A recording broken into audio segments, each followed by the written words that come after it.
Hello every one welcome back to our channel மாணவ ஆசிரியர். இந்த விட நம்ம என்ன பார்க்க போகிறோம்னு பார்த்தீங்கன்னா, காலாண்டு பொதுத் தேர்வு செப்டம்பர் 2024 12ஆம் வகுப்பு வணிகவியலுக்கான கவர்மெண்ட்டோட அஃபிஷியல் ஒரிஜினல் கொஷின் பேப்பர். நமக்கு 12th காமர்ஸ் பொறுத்த வரைக்கும் பார்த்தீங்கன்னா, தமிழ் மீடியத்துக்கான கவர்மெண்ட்டோட ஒரிஜினல் கொஷின் பேப்பர் இது. நமக்கு 12th காமர்ஸ் பொறுத்த வரைக்கும் டோட்டல் மார்க் வந்து பார்த்தீங்கன்னா 90 mark Tamil medium question.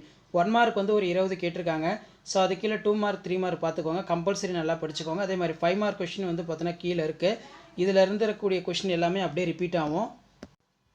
So முடிஞ்ச வரைக்கும் வீடியோ ஃப்ரெண்ட்ஸுக்கு ஷேர் பண்ணுங்கள். மாணவ ஆசிரியர் யூடியூப் சேனல் சப்ஸ்கிரைப் பண்ணிக்கோங்க. ஸோ 2 மார்க் பொறுத்த வரைக்கும் 7 to 2 14 மேலாண்மை கருவிகளை பட்டியலிட திட்டமிடுதல் என்றால் என்ன, முக்கிய முடிவு பகுதிகள் KRAன்னு சொல்லுவோம்.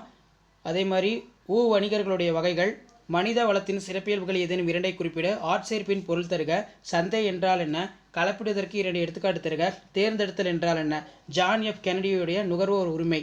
அடுத்து பார்த்தீங்கன்னா நமக்கு 3 மார்க் 7 to 3 21 சொல்லுவோம். இதில் இரண்டாம் நிலை சந்தை குறிப்புரைகள் ரொம்ப முக்கியம். மேலாண்மையின் முதன்மை பணிகளை பட்டியலிட, குறியிலக்கு மேலாண்மையோட இயல்புகள் படிச்சுக்கோங்க. செயற்கை பற்றாக்குறை என்றால் என்ன.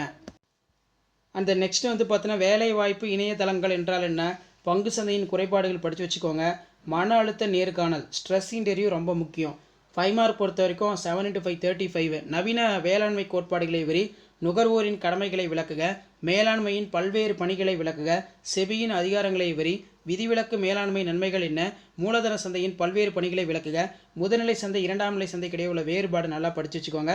பணச்சந்தையுடைய சிறப்பியல்பு ரொம்ப முக்கியம், நல்லா பார்த்துக்கோங்க. அதே மாதிரி பணச்சந்தையின் பணிகளை விவரி, மனிதவள மேலாண்மையின் முக்கியத்துவத்தை விளக்குக, நவீன சந்தையிடுதலின் ஏதேனும் 2 முறைகளை விளக்குக, சந்தையிடுதலின் பரிணாம வளர்ச்சி பற்றி விவரி, நுகர்வோர் எவ்வாறு சுண்டப்படுகிறார்கள், ஆட்சேர்ப்பு முறைக்கும் தேர்ந்தெடுக்கப்பட உள்ள வேறுபாடுகளை ஏதேனும் 5 கூறு. ஸோ இதான் வந்து பார்த்தீங்கன்னா 12th standard commerce common quarterly examination September 2024 Tamil மீடியத்துக்கான கவர்மெண்ட்டோட ஒரிஜினல் கொஷின் பேப்பர். ஸோ கண்டிப்பாக இந்த கொஷின் பேப்பரோட கொஷின் எதுவும் ஸ்கிப் பண்ணாதீங்க, எல்லாத்தையும் நல்லா படிச்சுக்கோங்க. இதிலிருந்து கொஷின்ஸ் எல்லாமே உங்களுக்கு அப்படியே ரிப்பீட் ஆகும். தேங்க்யூ.